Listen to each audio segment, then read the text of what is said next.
प्यारे बच्चों, सुप्रभात। हमारा आज का विषय है नारा लेखन, जिसे स्लोगन लेखन भी कहते हैं। केंद्रीय माध्यमिक शिक्षा बोर्ड के संशोधित पाठ्यक्रम के अनुसार कक्षा नवम में इसके 5 अंक निर्धारित किए गए हैं। परिभाषा। हिंदी में नारा का शाब्दिक अर्थ है उद्घोष, आह्वान, नीति वचन, सिद्धांत वाक्य का प्रसार वाक्य। अंग्रेजी में स्लोगन, संस्कृत में आघोष या समाघोष। नारा पुल्लिंग और संज्ञा है।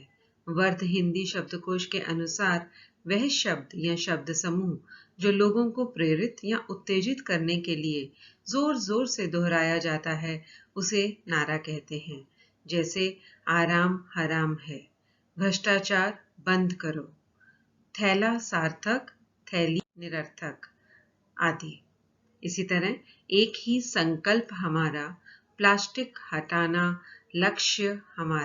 उदाहरण, नारा का अर्थ और भाव जो जोर का शब्द या तेज आवाज अथवा बुलंद की जाने वाली सामूहिक या एकल भाषण नहीं कह पाते, वह एक शब्द गुच्छ कह डालता है।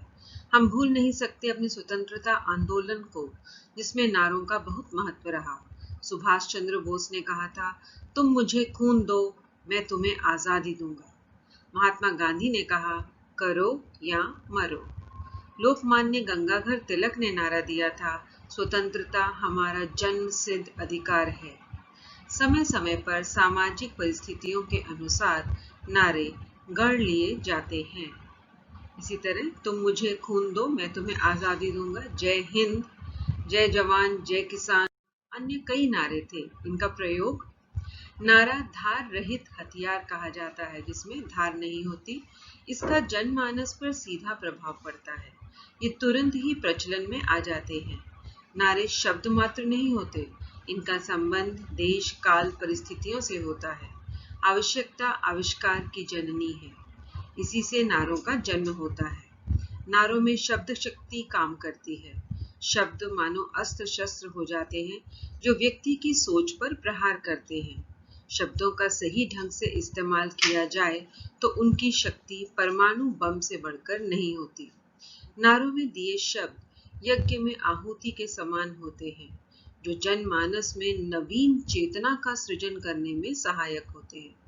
अतः कहा जा सकता है कि नारा एक ऐसी प्रविधि है जिसमें किसी सूक्ष्म सिद्धांत अथवा तथ्य को अत्यंत सहज बोधगम्य बनाकर आम जन से उसको तुरंत जोड़ लिया जाता है।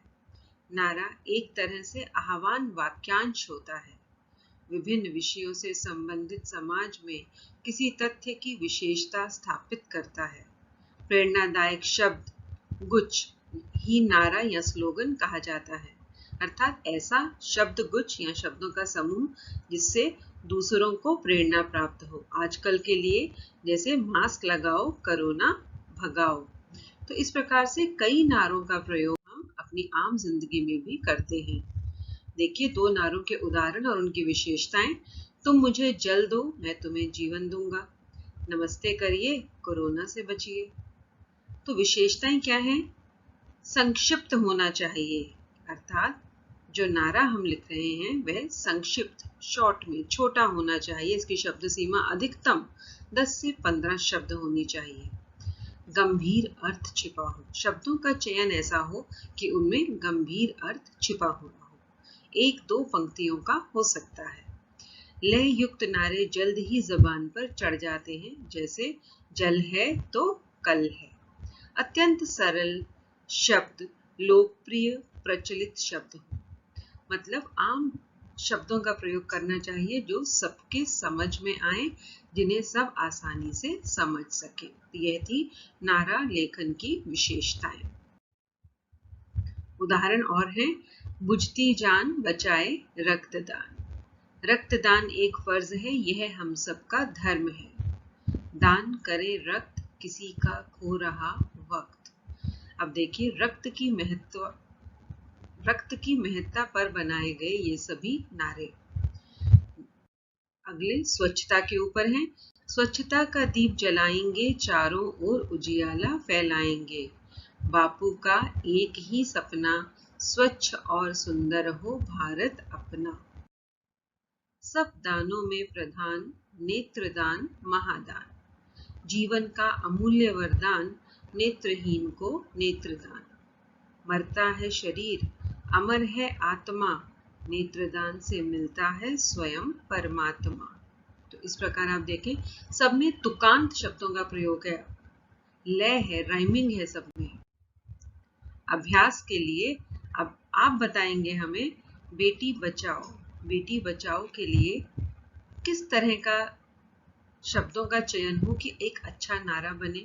इसी तरह साक्षरता के ऊपर गाड़ी धीरे चलाओ, इससे एकदम से आपके मस्तिष्क में आ रहा होगा सावधानी हटी दुर्घटना घटी। इसे आप आम पढ़ते हैं आसपास सड़क पर, जब भी आप जाते हैं तब आपको यह नारा देखने को मिलता है। तो आपके अभ्यास के लिए यह कुछ उदाहरण दिए गए हैं।